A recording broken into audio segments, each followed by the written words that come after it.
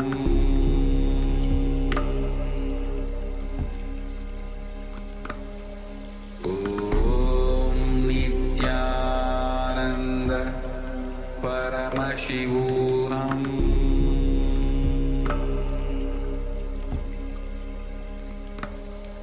Om Nithyananda Paramashivoham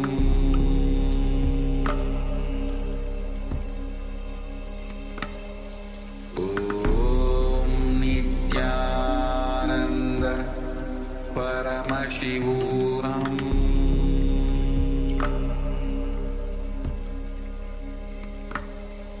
Om Nithyananda Paramashivoham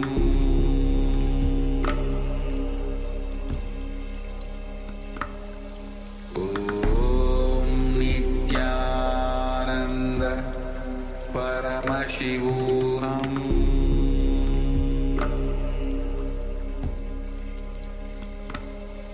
Om Nithyananda Paramashivoham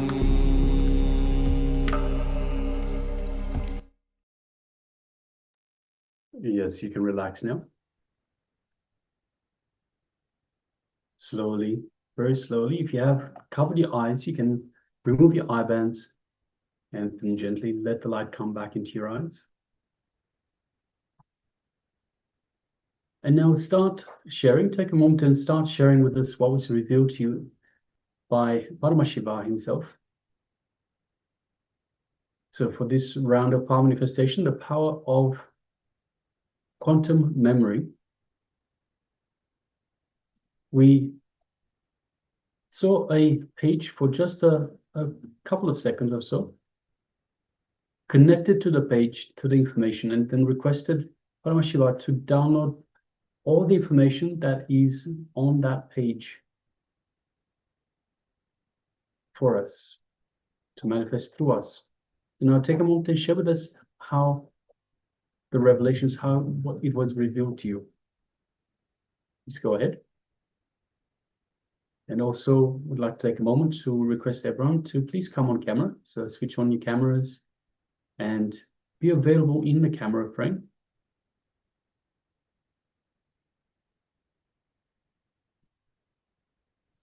And of course, if you're following us on YouTube, you can also take part in this. So let us know what was revealed to you in your third eye as well.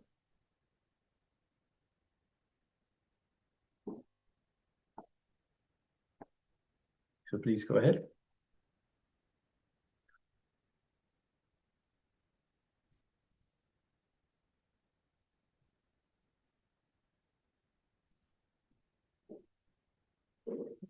And understand that every power manifests from the space of oneness with Paramashiva.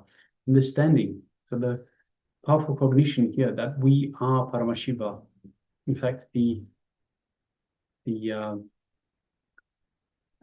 Mahavakya that we chant to connect to Swamiji is Om Nithyananda Paramashivoham, which means Om in eternal bliss, I am Paramashiva.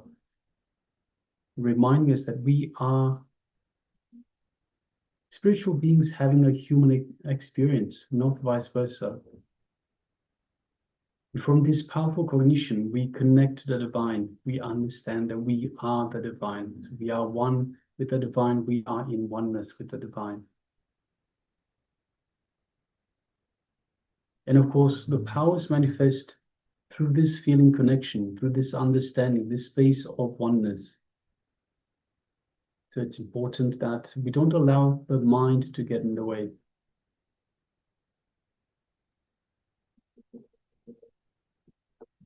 All right. If you're still sharing, please continue to do so. Meanwhile, let us reveal to you the page that we had just earlier, that we had displayed for just a couple of seconds or so. We'll be displaying that shortly.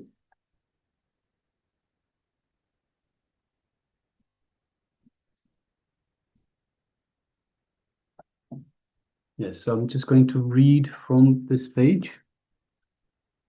200 forms of Indian singing styles are available, rooted in. Apologies, I cannot read that. This is one of my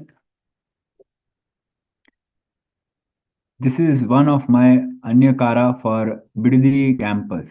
Please understand, when you live these four tattvas or principles of integrity, authenticity, responsibility, and enriching, you will first of all unearth so much energy in your inner space. Get it out. I can see in my own organization, in my own experience, and many of the organizations which follow these principles. Human beings have so many wonderful things inside that should be unearthed. These four tattvas or principles will unearth all your possibilities. Second, it will help you enrich. It will help you unearth others' possibilities. This is the essence or the input I wanted to give. I bless you all to be successful in living these four principles. Today, I received a message from a devotee who wanted to take up the life of renunciation, sannyas. She said, I have posted pictures of the beautiful house and the life I am going to leave behind when I take sannyas.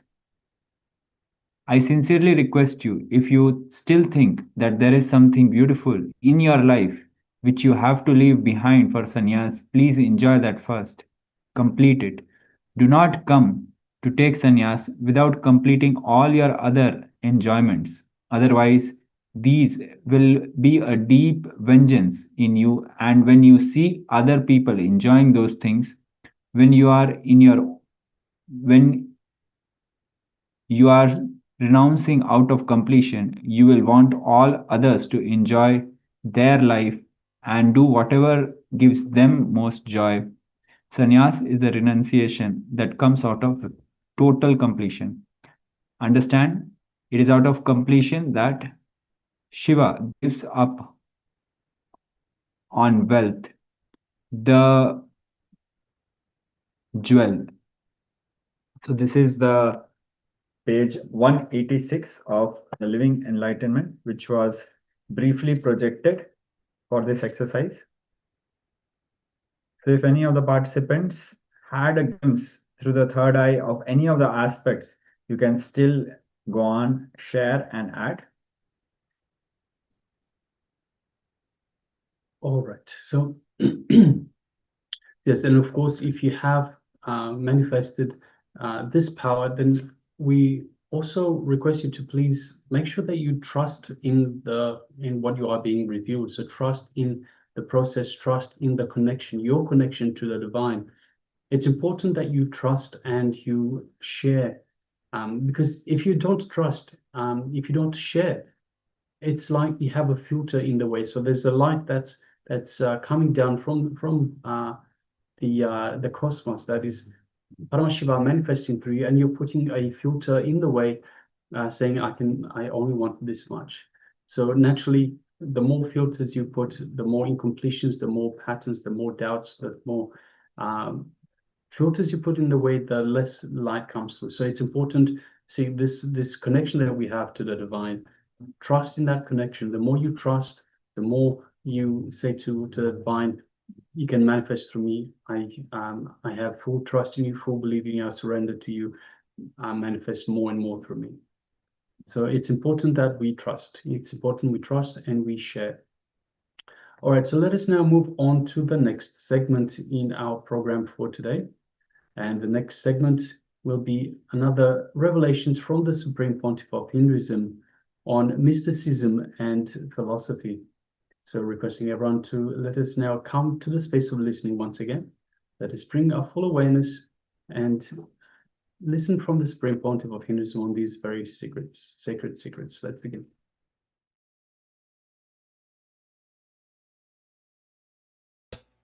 They have a general concept.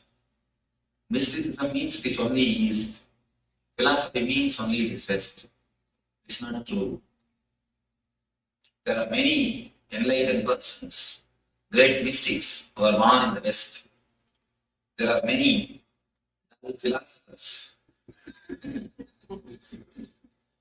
dry intellectuals who are born in the East. So both have contributed for mysticism and the philosophy. So we will reduce the title into mysticism and philosophy.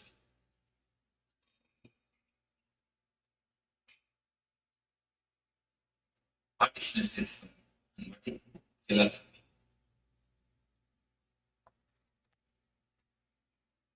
Philosophy is intellectual, the knowledge, the informations, verbalizations of experience, memories of the past, assumptions about the future. These are all philosophy. It is more based on logic, in the information, analyzing them, coming to conclusion.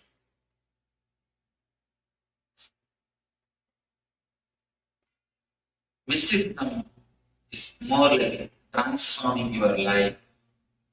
It is the alchemy which happens in your being. The word alchemy you need to understand. Alchemy is the science through which they used to make lower metals to the higher metals. Copper can be transformed as a gold. Mercury can be solidified. The lower level metals will be raised to the higher level metals.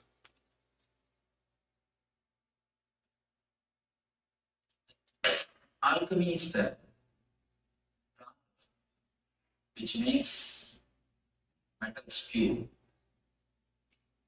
The transformation of the inner being, I call it as ultimate alchemy. Alchemy which happens inside your being. A man becoming God, devil becoming divine. The words becoming realization. This process, I call it as mysticism is more to do with alchemy. If you have a problem, physically, mentally, or spiritually, philosophy deals with it, and how mysticism deals with it.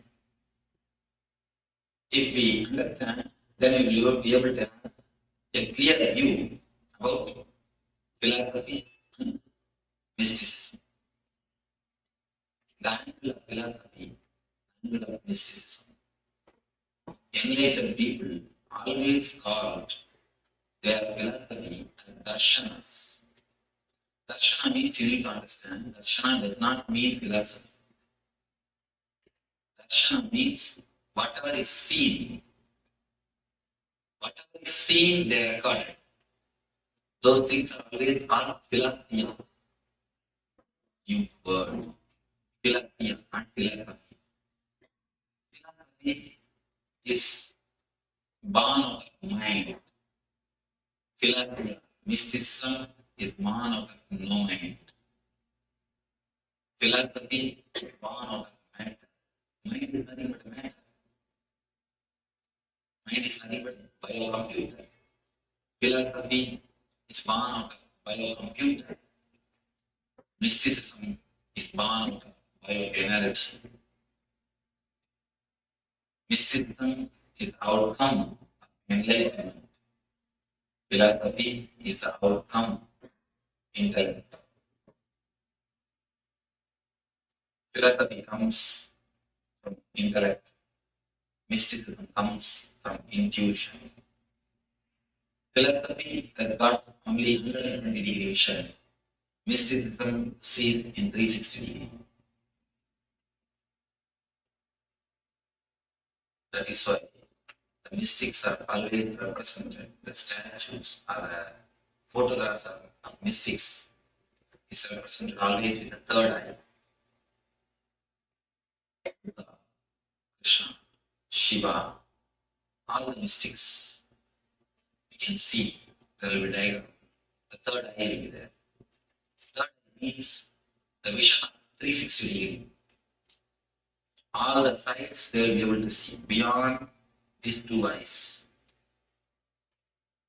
With intellect, you can touch only the level of head. Intellect is like communication. Philosophy is a communication between teacher and a disciple, teacher and a student. Mysticism is a communion between master and disciple. Philosophy is the communication between teacher and student. Mysticism, communion between master and disciple. To learn philosophy, just your head is more than enough. If you are a little bit attentive, that is more than enough. Nothing else is necessary. If your logic is sharp, you can learn philosophy. But to learn mysticism, it is not even learning, it is picking up. To have the mystical experience, you need to put your whole being. Whole being is necessary. Just an intellectual understanding is not enough. If you are in conflict, if you are in confusion, be very clear. Still you are intellectual or philosophical, not mystical. The danger is people think themselves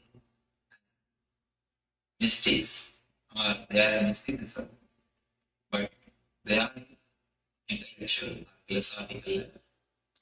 As long as you have confusion, as long as you are in conflict, be very sure you are only philosophical.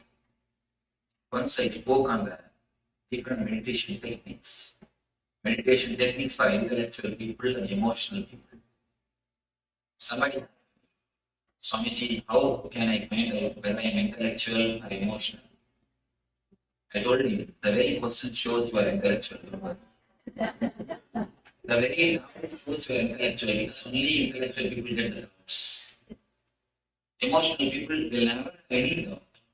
They are very clear from the first day one. So you can be sure if you have a doubt whether I am mystical or intellectual, be sure you are intellectual. Any conflict, because philosophy is the outcome of conflict. Mysticism is outcome of love. Philosophy cuts and analyzes. Mysticism unites and heals. That is why mysticism is always represented by the word yoga. Yoga means union. Yoga means union. Again and again unites and heals. Of course, philosophy has got its own use, utility. That is why we let the philosophy be alive. In the whole world, philosophy is the language. Doubt is the language. Logic is the language which can win, which can bring you bread and butter. But unfortunately, man cannot live only with bread and butter. If man can live only with bread and butter, we don't need mysticism. Philosophy is more than enough. Unfortunately, man cannot live only with bread and butter. We need something more than philosophy. If philosophy can satisfy, libraries are more than enough. There is no need for anything more. No need for churches, temples, mosques, the monasteries. If philosophy is sufficient, libraries are more than enough. But philosophy doesn't satisfy. The language of outer world is philosophy. In the outer world, if you want success, you should know the philosophy, logic, how to doubt, how to question, how to analyze, how to cut. In the inner world, the very language is different. For the inner world, you need only mysticism, the help of a mystic. If you try to test a rose flower with that stone, what will happen? There was a man who was a goldsmith, went to his friend's house. The friend showed, see, such beautiful roses, how nice they are all. This man asked, I wanted to test whether they are original roses or plastic roses. This man said, go and touch and feel. You can understand whether it's original or rose or plastic. Goldsmith said, no.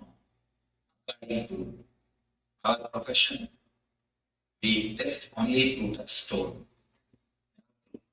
just by touching. So he started plucking the flower roses, rubbing it against that touchstone. Using the touchstone, can we find out whether it's original rose or not?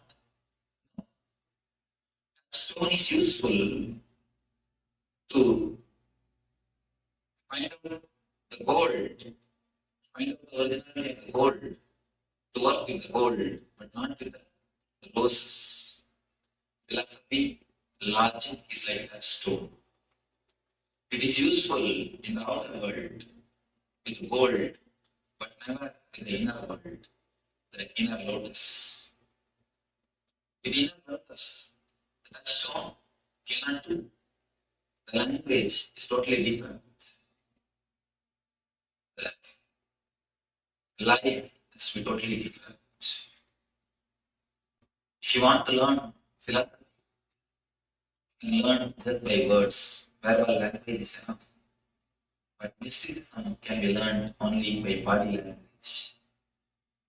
That is why the mystery schools, they call it in Sanskrit Gurukula. In mystery schools, always it is recommended the disciple should stay with the master. The disciple should stay with the master throughout the day. From morning till evening, disciples are requested to stay with the master. If you want to learn something verbally, you don't need to stay. The concept of school and concept of Gurukula is totally different. In school, you learn philosophy, you learn words from teacher. Whatever may be the teacher's character, you don't need to bother with it. Whatever way teacher may live, you don't have to worry about it. If teacher can repeat what is in the books, that is more than enough. You don't need to bother anything else about the teacher or the teacher's life. Just if he or she repeats what is in the book, you will learn, come away. That is why schools are always part-time. But mystery schools, when you want to learn something mystical, mysticism, you always need to be with the master. Here, verbal language is not useful. Here, from body language you learn.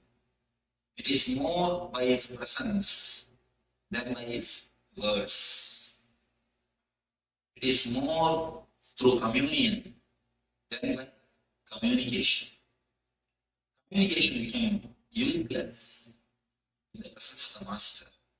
I tell you, whenever you feel you understood something from master's words, be very clear. Be sure you are misunderstood.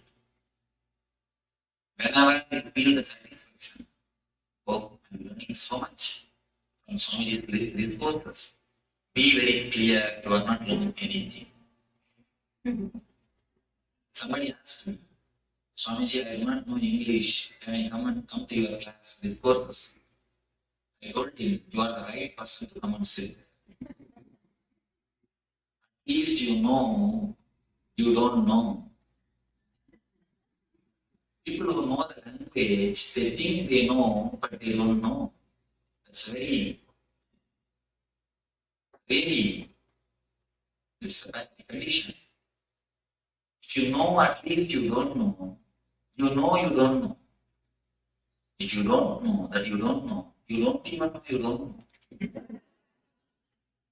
Most of the time, if you think you are learning something from me, you are getting something by attending these courses, be clear, you miss much. The importance of being here is not to listen to my words, but to listen to my silence. Not to listen to my words. If you listen to my words, you will miss the great thing which you can have from me. If you have the communication, you will miss the communion. You may ask, then why I am speaking? If I don't speak, you will start speaking within yourself. That is the reason I continue to speak. But if you observe, you can see many times I am giving unnecessary gaps. For no reason, there will be gaps. Those gaps are just to create vacuum inside your mind. Your mind will just waiting. What is the next word? What is the next word? I give just unnecessary gap. If you listen my tapes, you can understand. There will be many places unnecessarily vacuum, empty. People may think Swami is searching for words. A real orator will not give gap. The rules of orator. A good orator will not give you gap. But I am not here to orate something or teach you something. I am here to give you something. Teaching is different. Giving is something. Giving is different. If you know how to be aware of the gaps, silence, you will have my presence. I am here. You are here only to have the presence, not to have communication. If I don't speak, your mind will start speaking to yourself. That is the only reason I speak. So that if I speak, at least your mind will relax. You will stop speaking. If you really stop speaking and start listening, you will start, not only you will start listening, you will see something more will be happening in you. It is the presence of the master that is important. You think you are learning, you are missing. If you understand, there is nothing to be learned, there is nothing to be known. If you attend 2-3 satsangs, then you will understand. I am speaking the same thing. I am telling the same thing in different words. Just I am changing the words. Just I am changing the flow. Core code, not even flow, core code. Today one color code, tomorrow different color code, tomorrow different color code. But the main message is the same. Of course, main message can never change. The same thing I'm speaking. Why I'm speaking every day? So that I can make you silent. My speaking is more or less like a technique. It is not philosophy. It is not talking. It is not teaching. Actually, I don't want to teach you anything. If we can do something to forget what all you learned, that is the best thing. Because in the process of learning, you have lost much.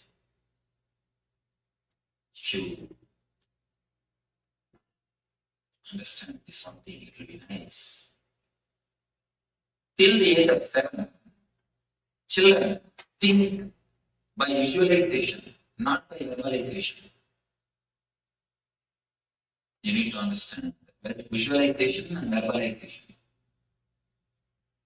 Till the age of 7, when you say something, children immediately see the feelings.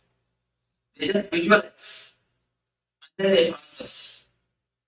But once you put them into the school, the visualization is reduced to verbalization. Visualization is just kill, destroy to verbalization. The intuition is reduced to intellect. There was a great mathematician from India. If you have heard of his name, I don't know, Paramashivoham. A great mathematician. In his time, nobody else would even come near him. Ordinarily, other senior mathematicians, if they take half an hour for one problem, this man, this Ramanujan, will give a solution just by a second. That's the solution. Simple solution is there. But the poor man doesn't know how he arrived at a solution. People used to ask him, please give me the way. He says, no, I do not know. Because I think in visualization. Just I see the problem. Next visualize solution. Over.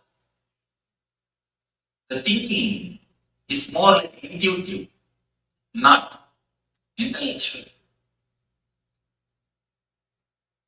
He just sees the problem. The next slide, the solution is there. Every kid, not only Ramanujan, everybody, when we came to this earth, we had the capacity of visualization. That is why the eyes of the kids are so alive, so vibrant. If you look at the eyes of the kids, that's a great meditation. Below the age of 7, if you just look at their eyes, that's a great meditation. That is why they say eyes are the index of the mind. Not only index of the mind, index of the being. Whatever is inside will be shown by the eyes. We never look into each other's eyes. Why? Even if somebody looks into your eyes, few seconds, you just turn it. Because you are afraid you may find out what is inside. In the mouth, you show a big smile. But inside, you think, let me take care of you later. Not now. Especially when somebody dies, when you go there to inquire, you can always see people have got a line of violence or injuries inside. In their mouth, they will be telling, oh, he has gone, it's too bad. I feel sorry for you. Inside, oh, he has gone, good, let him go. I was thinking how much he was troubling us. It's good that he has gone. You think one thing, you can speak one thing. In words, you can cheat. In words, we can play. We can think one thing, we can say another thing. But in eyes, you cannot play. In visualization, you cannot play. You cannot play in visualization. Your eyes will show who you are. Your eyes will clearly express what you think. That is why we never let anybody to see our eyes. If somebody looks into your eye deeply, you just turn your eyes. You can find out whether the guy speaks truth or not by looking at his eyes.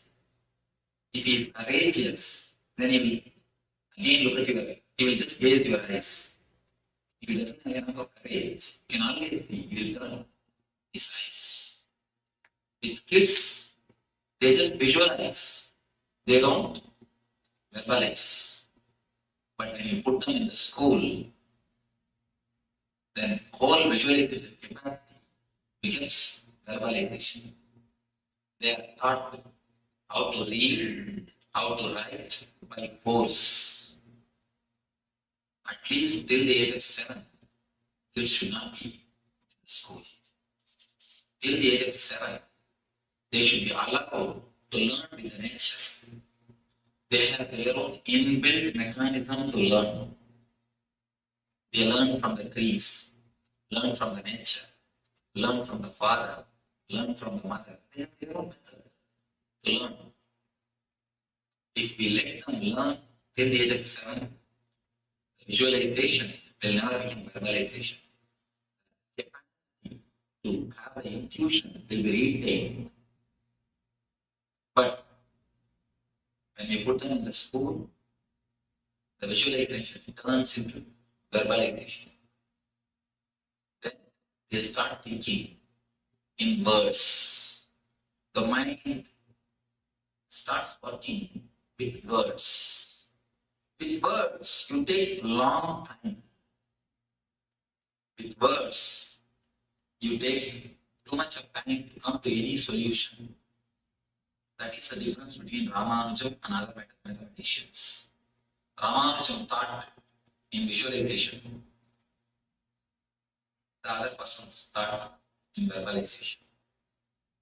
The greatness of Ramanujan is he never went to school. Actually, he had never been to biology school. So that he could retain his visualization capacity, his innocence. When the visualization becomes verbalization, you can understand. Instead of life being vibrant, it will become vibrant. Then visualization is turned to verbalization. It is almost like a psychological castration. I'm using a strong word, but it's true. Psychologically, the man is castrated. The being is castrated. Because with visualization, any problem, you will have immediate solution. With verbalization, you have to go through a long process to come to a conclusion. Verbalization belongs to logic. Verbalization belongs to head. It is easy to have, but visualization is difficult to handle. A man who has got the visualizing capacity will have a tremendous freedom. He will be so ecstatic, joyful, you cannot put up with him. That is why, from the time immemorial, all the enlightened masters are poisoned, crucified, thrown, the stones are thrown, they were thrown out of the country from Shankar, Buddha, Jesus, Krishna, every master. Of course, when the disciples write the history, they try to change. But if you see the truth, you cannot tolerate a more intelligent person among your society and amidst us. We feel too smart in front of them. That is why we even reduce the visualization capacity of the kids to verbalization. Once they become just like us, buffaloes, we feel comfortable. Till we met the buffaloes, we don't feel comfortable. No parents feel comfortable. Comfortable with the energy of the kids. They roll this side, that side, do this, do that. You always feel uneasy. You try your best to control them. You try your best to suppress them. Once you make them silent, dull, dead, just like you, then you feel Now you have your son or your daughter. Visualization is reduced to verbalization. Philosophy is always oriented on verbalization. Mysticism is always oriented on visualization.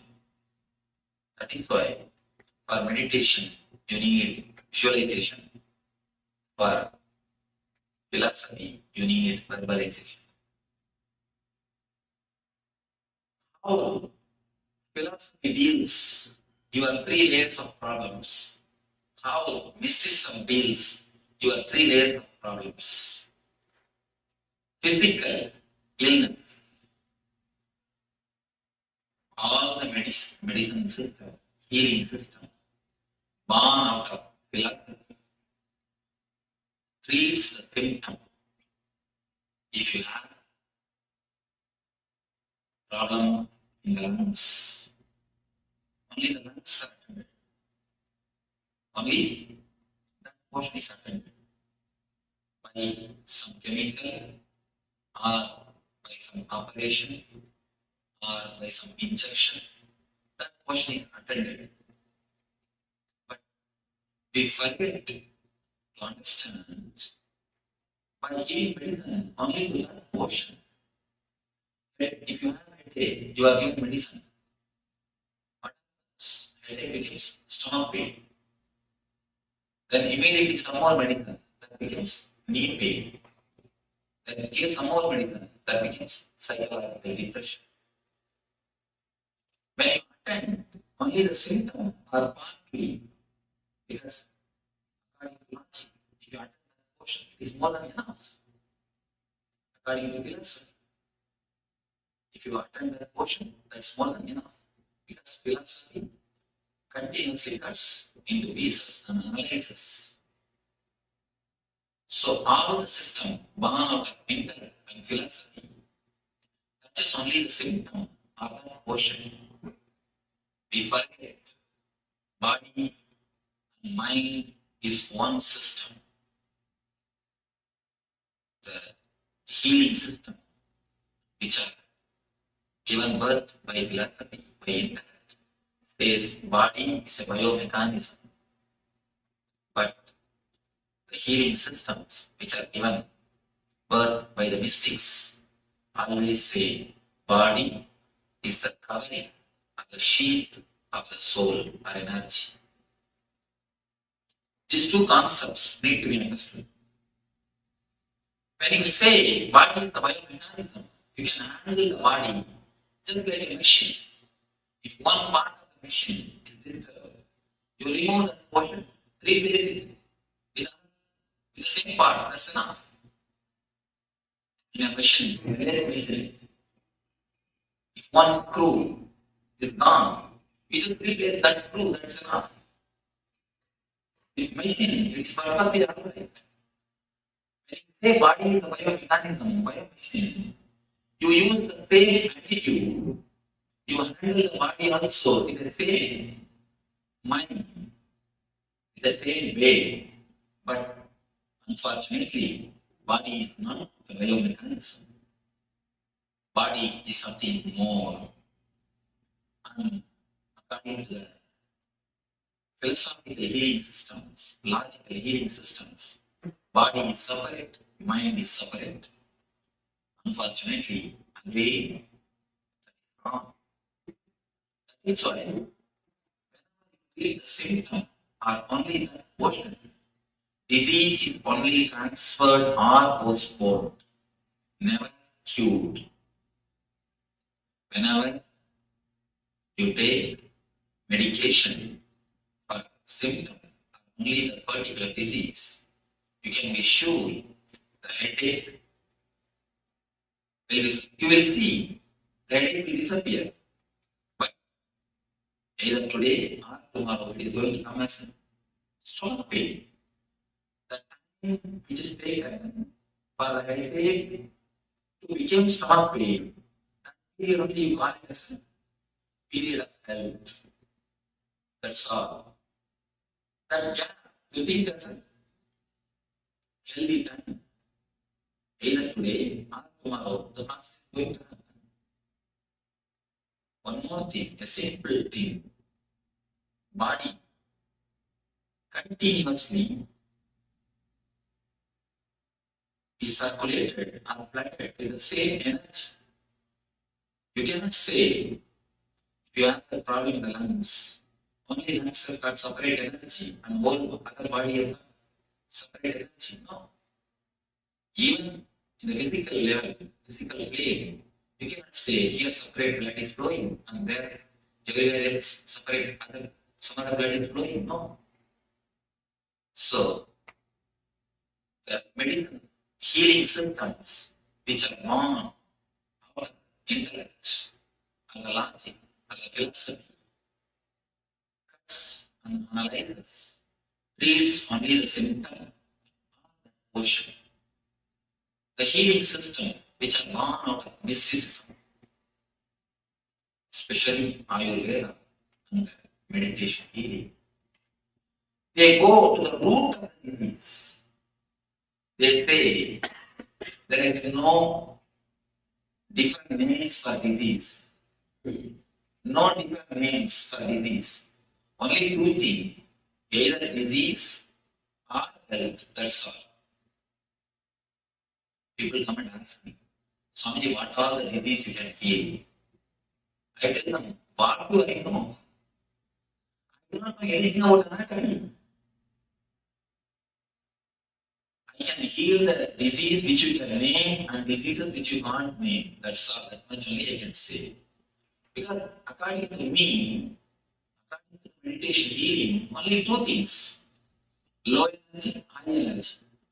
Disease, health. That's all. The root is only one thing. Either low energy or high energy. We do not look at the man. The mystics do not look at the man as the biomechanism. They look at him as something more than biomechanism. It is the root which needs to be healed. It is the being which needs to be healed, not the part or the symptom. If you try to cut the trees to destroy, if you try to cut the branches and leaves to destroy a tree, can you successful? If you try to cut only the leaves and the branches to kill a tree, you can never be successful. Now they say if you prune a tree, it grows much better way, in a much more quick way. So by treating the symptom, by treating the outer layer, you will not be touching the disease. In the language of mystics, they touch the root. Go to the very root of the disease. Go from where disease starts, where your being and mind is not easy with each other. The root of the disease is uneasiness between your mind and your being. Uneasiness only creates this easiness in you. The diseaseness only becomes disease. The healing symptom which are given birth by the mystics looks at the being as a whole. Whenever you are whole, you are holy. Understand this thing. Whenever you are whole, you are holy. They look at the very being, at the very root, from where the basic disease is appearing, from where the cure can happen, from where the root is coming out, from which point you can remove the very root. The approach to the body, human being itself is totally different from the language of mystics. That is why for any disease, the same healing, you may think, oh, the same healing can work on any disease.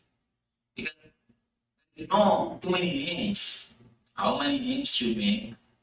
It is only one thing. Low energy, high energy, that's all. When the energy is attended, many people come to me for healing. They would have come to get healed, some problem in the heart. But after 2-3 days, they come and report to me, Swamiji, my stomach pain has disappeared. I had a tumor in the hip that has disappeared. How it is? I didn't tell you about that. I always tell them, never think disease are separate. You have 2-3 disease. Never think you have 2-3 disease. Disease means it is only one. It is only one. Low energy, that's all. The whole thing can be classified under one category, under one thing. So when that's the root, you heal the disease. Whenever you touch the symptom or the part, you only transfer or postpone the disease. When you touch the root, only then you heal it, you cure it. So the mystics' approach towards the body is given birth to Ayurveda and meditation healing.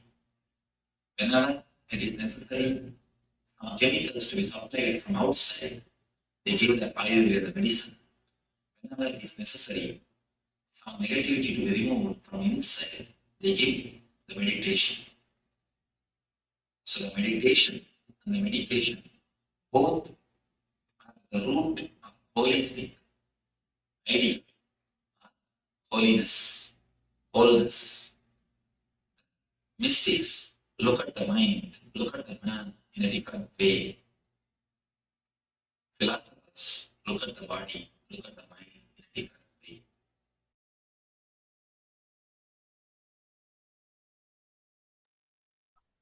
Yes, Nithyananda, all of you.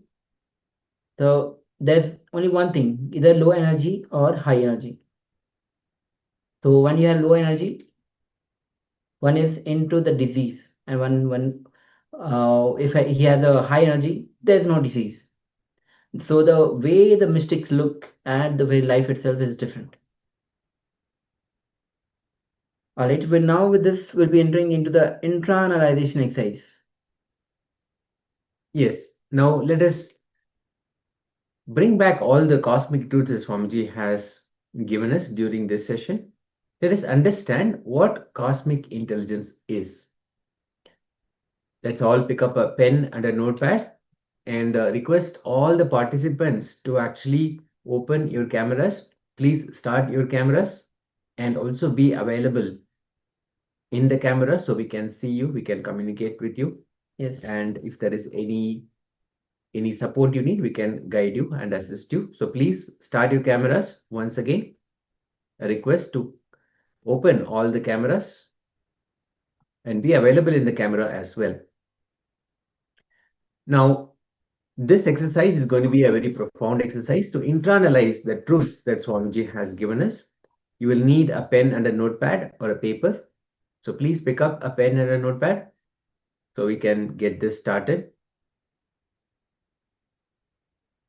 Now, in this exercise, we are actually going to write 5 incidents. Write 5 incidents in our lives from just your day to day. Today, 5 incidents. Where did you do the same mistake of interpreting with the past conditioning?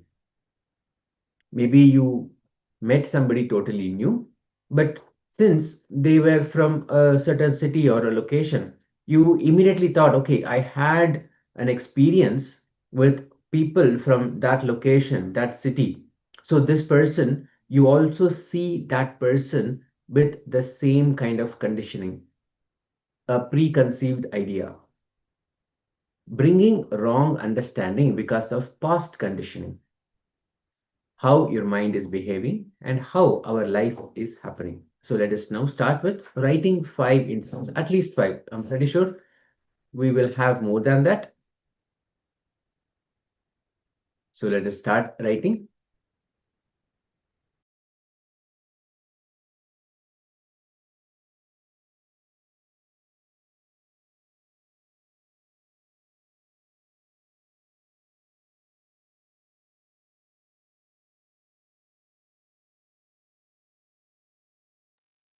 Now,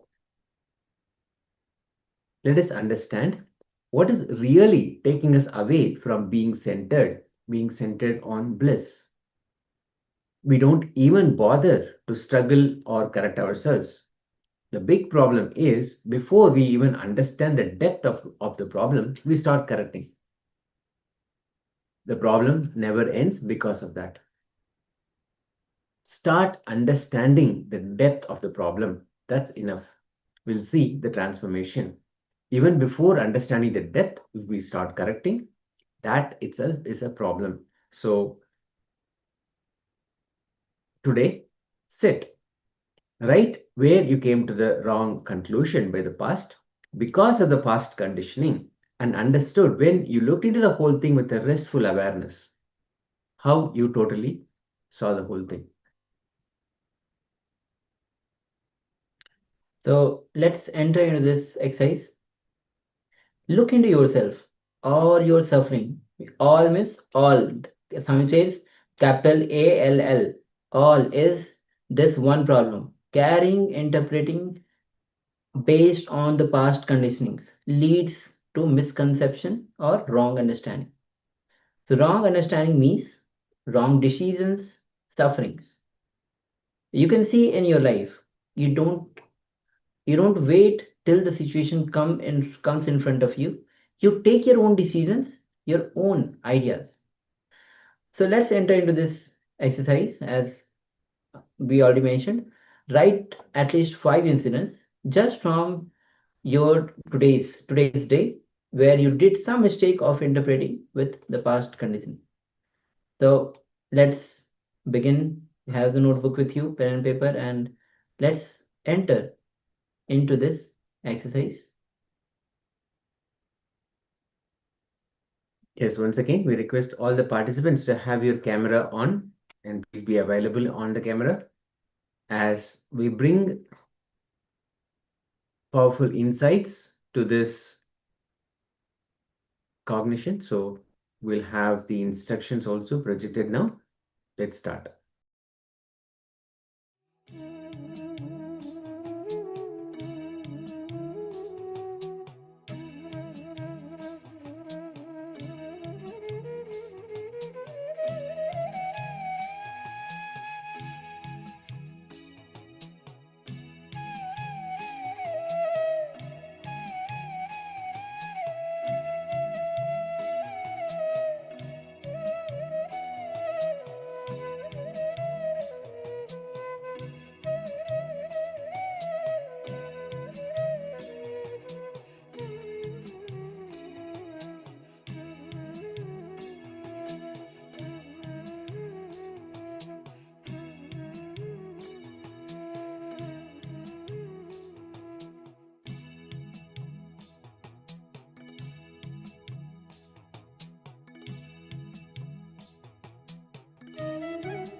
Slowly.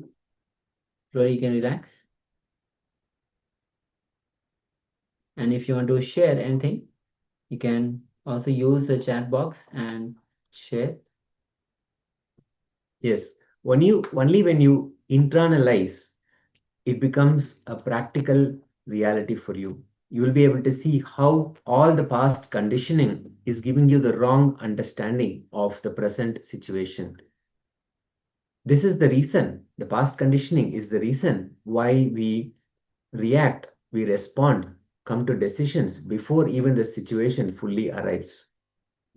We don't see the complete picture. Just by seeing the situation at face value, we immediately connect it with a past incident or a past memory and arrive at conclusions. So, and this is exactly the problem that we face. All suffering, all pain is because of this. So, when you actually apply it and see at least 5 instances today, if you pick up and then go through this exercise, you will be able to see how this is the bottleneck. This is the source of all suffering. So if you have any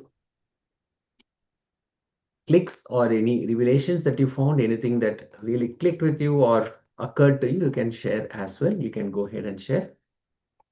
Just take a moment to have sharing from all the participants. And once again, would like to invite all participants to start their cameras and be available on camera. Only a very few of you have the cameras on, and request all the other participants to have your cameras on. And please let us know how it was. Were you able to sit and relate with what Swamiji has given us as the ultimate truth?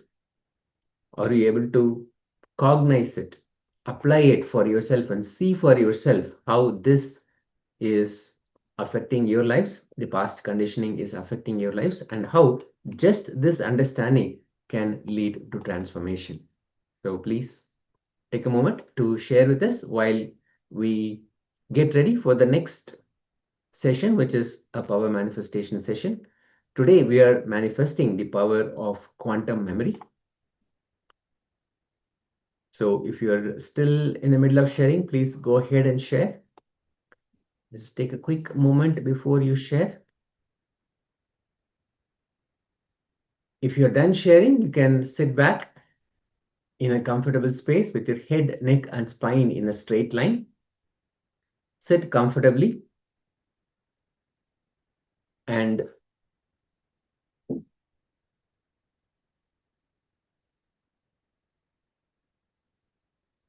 let us come to the space of oneness with Paramashiva. Let us sit with the intention to manifest Paramashiva in all of us.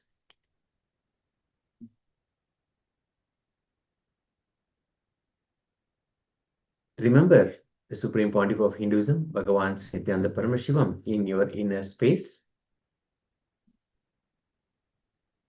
Connect with him deeply. When you remember, you invoke his presence in your inner space. Connect with him deeply.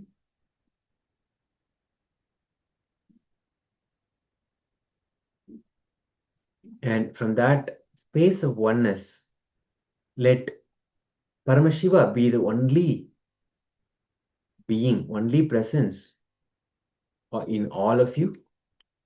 Let everything in you, about you, around you be all Paramashiva. Anything that is not Paramashiva, let it be completely out of your system.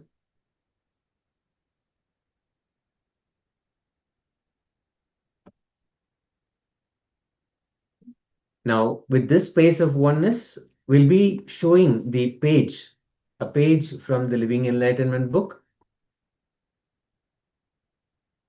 We'll only be sharing this for a few moments. So take a look at it. And after this, you will see Paramashiva manifests the power of quantum memory. You will recollect, you will be able to recollect all the contents of this page. So let us sit with our closed eyes. Let us chant the Mahavakya intensely. Let Paramashiva reveal the contents of that page. for all of us. Let us chant the Mahavakya.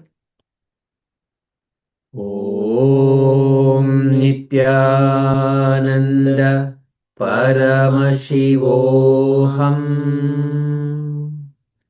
Om Nithyananda Paramashivoham. Om Nithyananda Paramashivoham. Chant intensely. Let Paramashiva manifest the power of quantum memory. Let us start the chanting.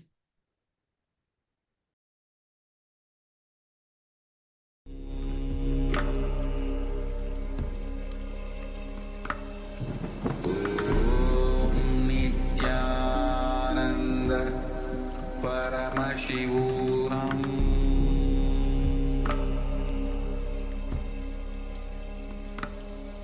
Om Nithyananda Paramashivoham.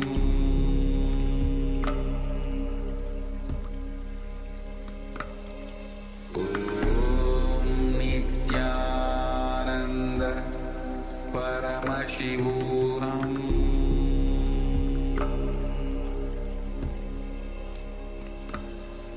Om Nithyananda Paramashivoham.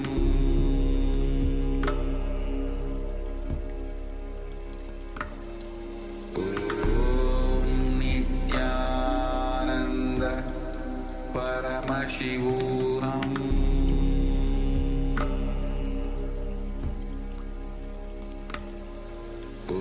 Om Nithyananda Paramashivoham.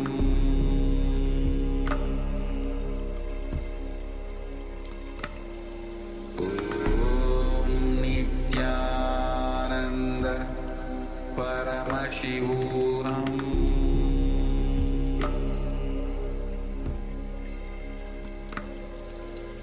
Om Nithyananda Paramashivoham.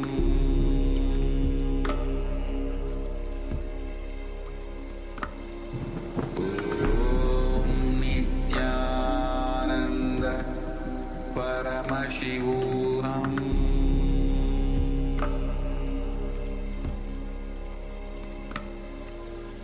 Om Nithyananda Paramashivoham.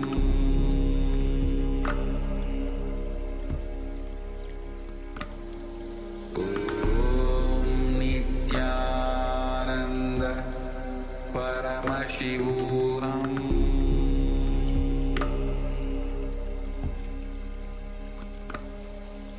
Om Nithyananda Paramashivoham.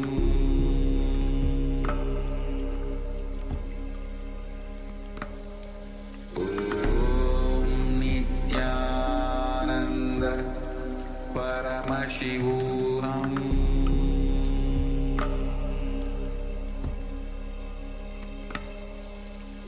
Om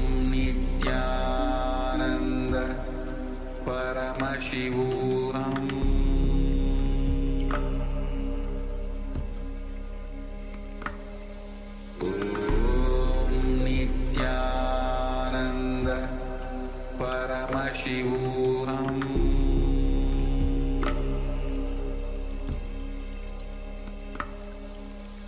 Om Nithyananda Paramashivoham.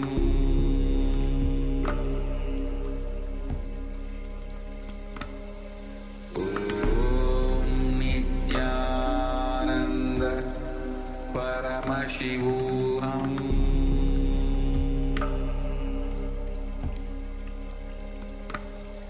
Om Nithyananda Paramashivoham.